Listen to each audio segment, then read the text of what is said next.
Olá, queridos irmãos e amigos. Hoje nós vamos falar sobre o seguinte tema: nós podemos atingir a perfeição? Queridos e respeitadíssimos irmãos e amigos, por gentileza, abram suas Bíblias no Evangelho segundo Mateus, capítulo 5, versículo 48. Jesus Cristo disse: sede vós perfeitos, como é perfeito o vosso Pai que está nos céus. E aí, queridos irmãos e amigos, como que fica? É possível nós, seres humanos pecadores, atingirmos a perfeição? A palavra perfeito em português significa sem defeito, ideal, impecável, excelente, magistral, completo, absoluto, total. É possível nós, seres humanos pecadores, atingirmos a perfeição? Nós vamos analisar este versículo. Prestem muita atenção. O Novo Testamento foi escrito em grego. Portanto, é mistério que o texto e a expressão idiomática em apreço seja analisada conforme a língua grega. Certo? Então vamos lá. A palavra perfeito vem do grego teleios. E essa palavra teleios, que significa perfeito no grego, tem três sentidos. O primeiro sentido da palavra teleios no grego fala de totalidade. O segundo sentido da palavra teleios, que significa perfeito no grego, fala do que é plenamente desenvolvido. A palavra teleios era aplicada ao homem que atingia a estatura adulta. Pitágoras de Samos, filósofo e matemático grego, que viveu do ano 570 ao ano 495 a.C., dividiu os seus alunos em iniciantes e os maduros, ou teleios perfeitos. Já Filos de Alexandria, outro filósofo judeu helenista, que viveu do ano 10 a.C. ao ano 50 depois de Cristo, dividiu seus alunos em três classes. Primeiro, os alunos que começavam a fazer progresso eram chamados de archomenoi. Os alunos que começavam a fazer progresso eram chamados de archomenoi. Segundo, os alunos que começavam a atingir a maturidade eram chamados de procopitontes. Os alunos que começavam a atingir a maturidade eram chamados de procopitontes. E os alunos que atingiam a maturidade, ou plenamente desenvolvidos, eram chamados de teleios, maduros.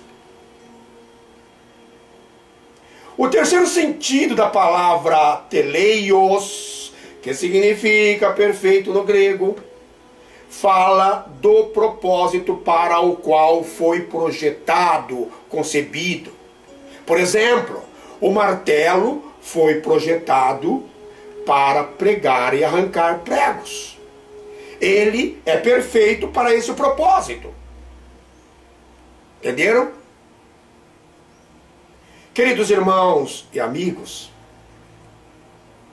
permitam-me fazer uma analogia desses três sentidos da palavra teleios com o versículo que lemos no início do nosso estudo. Nós dissemos que o primeiro sentido da palavra teleios, que significa perfeito no grego, fala de totalidade. A verdade é, queridos irmãos e amigos, que nós temos que viver a palavra de Deus em sua plenitude, isto é, completamente, totalmente.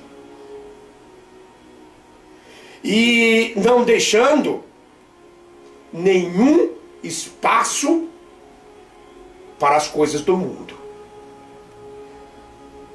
Nós temos que viver a palavra de Deus plenamente, completamente, totalmente, não tendo nenhum espaço para as coisas do mundo.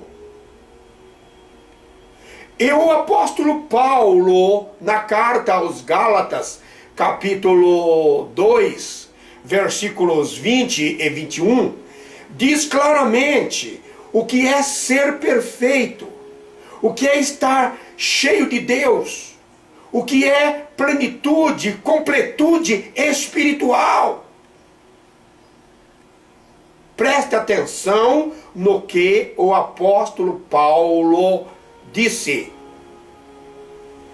Carta de Paulo aos Gálatas, capítulo 2,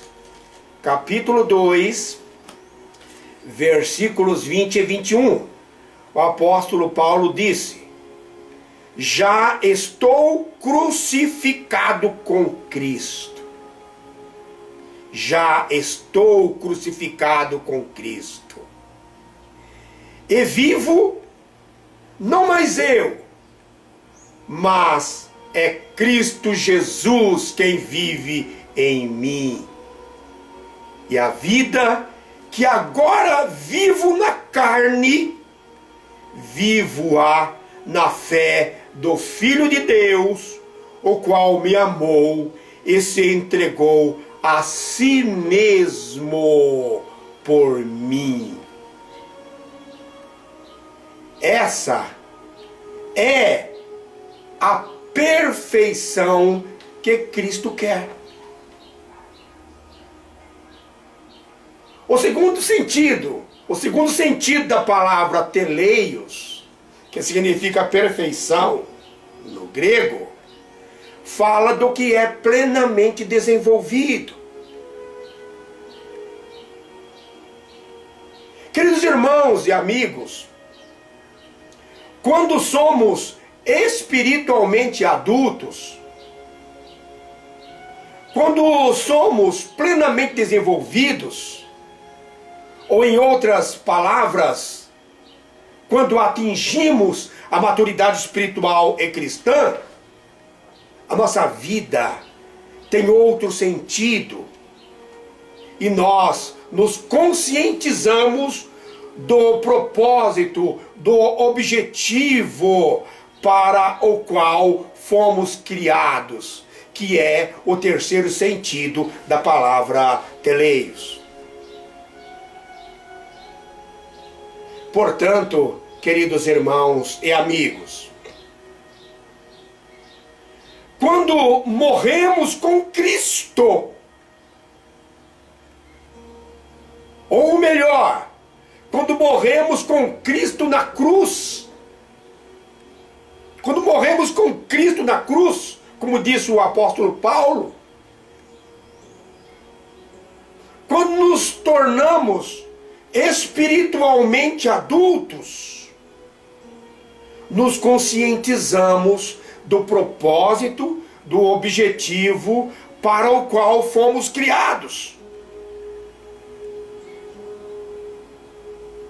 O apóstolo Pedro, na segunda carta capítulo 3, versículo 18, escreveu: sede vós, aliás, crescei na graça e no conhecimento. Crescei na graça e no conhecimento. Queridos irmãos e amigos, não sejamos cristãos espiritualmente lerdos, nanicos, sem conhecimento e sem sabedoria. Que Deus, o Todo-Poderoso, possa trabalhar de uma maneira grandiosa e maravilhosa na vida de cada um de nós. E que nós possamos sentir a cada momento, a cada instante, a presença gloriosa do Espírito Santo em nossa vida. E que nós possamos nos conscientizarmos de tudo o que está escrito na palavra de Deus e o que nós dissemos neste estudo. Sede vós perfeitos, como perfeito é o nosso Pai que está nos céus. Amém.